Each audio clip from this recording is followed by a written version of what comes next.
ভারতের আগ্রাসনের বিরুদ্ধে বিএনপির ৩ সহযোগী সংগঠন ছাত্রদল, যুবদল ও স্বেচ্ছাসেবক দলের ডাকা আখাউড়া অভিমুখের লং মার্চে যোগ দিতে ঢাকা-চট্টগ্রাম মহাসড়কের নারায়ণগঞ্জ অংশে জড়ো হচ্ছেন নেতাকর্মীরা।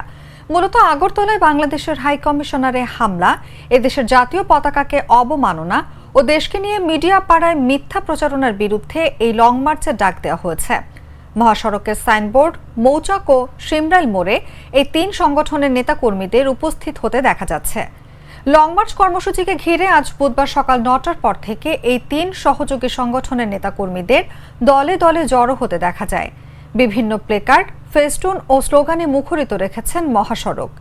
উপস্থিত ৩ সংগঠনের নেতাকর্মীরা ভারতকে বিন্দুমাত্র ছাড় দেওয়ার সুযোগ নেই বলে মন্তব্য করেছেন। তারা বলেন, ভারতীয় উগ্রবাদীরা বাংলাদেশের জাতীয় পতাকাকে অবমাননা করেছে, হাই কমিশনে হামলা করা হয়েছে। মূলত তাদের পছন্দ শেখ হাসিনাকে পুনরায় ক্ষমতায় ফিরিয়ে আনতে তাদের অপচেষ্টার শেষ নেই। ভারতীয় মিডিয়ায় দেশকে নিয়ে অপপ্রচার বন্ধের জন্য আমরা আখাউড়ার উদ্দেশ্যে রওনা করব।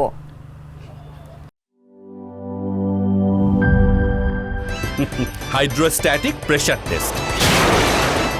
আরে পাইপ তো ফ্যান্টাস্টিক। Impact test. দেখেন কত চাপ নেয়, প্রেসার যতই হোক এই পাইপ ভাঙবে না।